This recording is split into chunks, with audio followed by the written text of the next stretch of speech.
Hi, what's up you guys? My name is Gabe Ortega. Behind me I'm reviewing my 97 Mitsubishi Eclipse Gst. It's the 4G63 turboed and it runs about 28 pounds of boost on 91 octane and methanol injection.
Hi, what's up you guys? My name's Gabe. Now, real fast, I've never done a carb review or anything kind of like this, so kind of bear with me a little bit.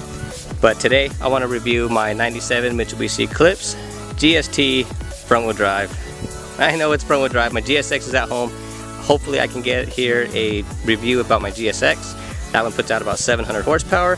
This one puts out about 376. The last time I went to the dyno.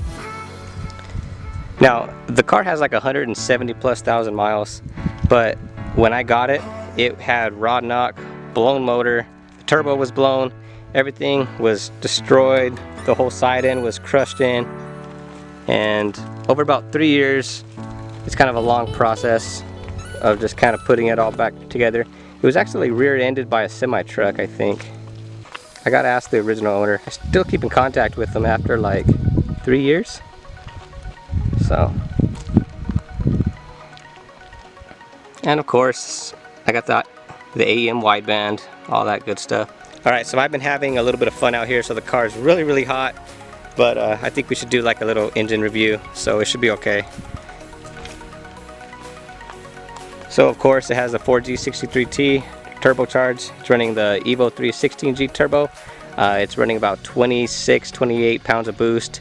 Now the only reason why I'm able to do that is because if you look at my zip tie, it's running methanol injection, the Snow Performance Stage 3 meth kit, and without it I was only running like 23 pounds of boost, and then kid you not, I would get knock and I would get the pre-detonation and the car just wouldn't run right.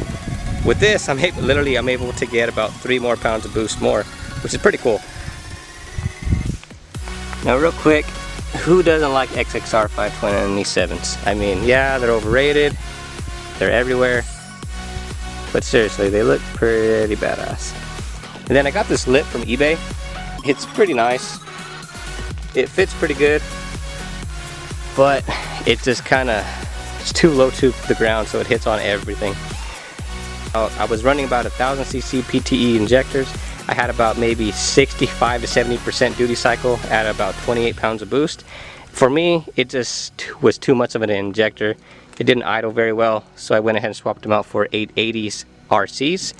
And of course you got to have a fuel pressure regulator by Aeromotive, which is obviously backed by the Walbro 255 fuel pump, which again, it's a great fuel pump. It works, it cries like crazy, but it really does work.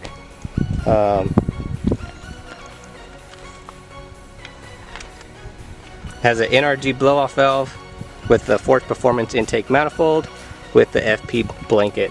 The blanket, to be honest guys, it works great. I can do a hard pull. I can actually put my hand on it and I don't feel nothing. It really does what it's supposed to. It keeps all the heat in the engine bay where it doesn't heat soak the entire engine.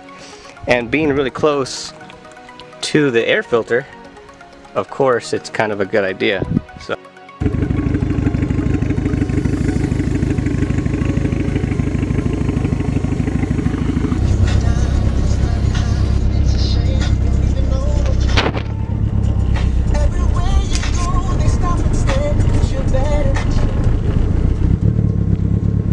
Yep, that's a cow.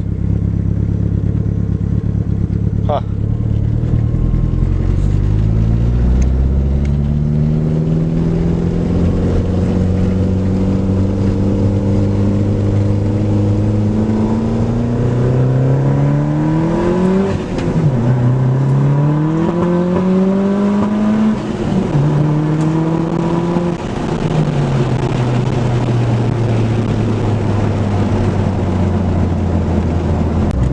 What's up you guys? So I'm driving back and yeah, we just saw a cow in the middle of the road. That's what Arizona's like. You know, a small mining town like this, there's animals, cows. Probably the worst part about this place is you get stuck behind a tractor. That's never fun. But here's an inside shot.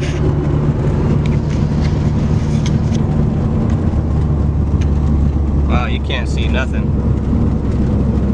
Yep. Arizona glare. You're welcome.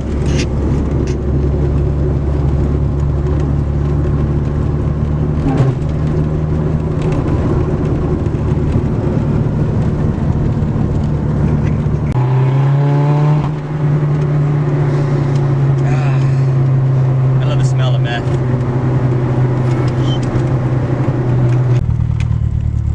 So for suspension, it's running on the Megan 32A adjustable coilovers. Now, I wish I could have slammed the front end like majority of most DSMers, but I can't because, well, I got that front lip on.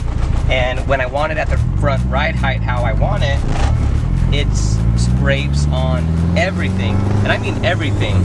So I had to raise it up and make it look god-awful nasty. But at least I can drive it around now with the front lip and it doesn't scrape on everything. Also, this is probably my second transmission in this car.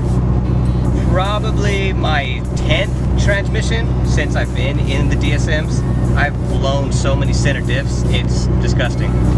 This one, it just so happenly about a couple months ago, I was doing a 5th gear pull, passing a semi. Shouldn't have been doing it, but I did. I was in 5th gear, 25 pounds of boost, full throttle, too much load, and it just snapped the main shaft of the tranny into pieces. Left me on the side of the road. That was a bad day. This one, it's stock transmission. You know, it's not like my GSX where it's a Jax 2.2 HD built with a welded front diff. It's nothing like that. Where this one's completely stock. So, stock axles. I've never broken a stock axle yet. I used to have drag radios on the front, and I was going through so many drag radios so much, and you know, I was spending a lot of money on these drag radios. Kid you not, I was going through a set probably about every 3,000 miles because they're so soft, it sticks and it hooks, but they get expensive. They get expensive after a while. So I had to swap them out for some crappy ass Sumimoto tires or something.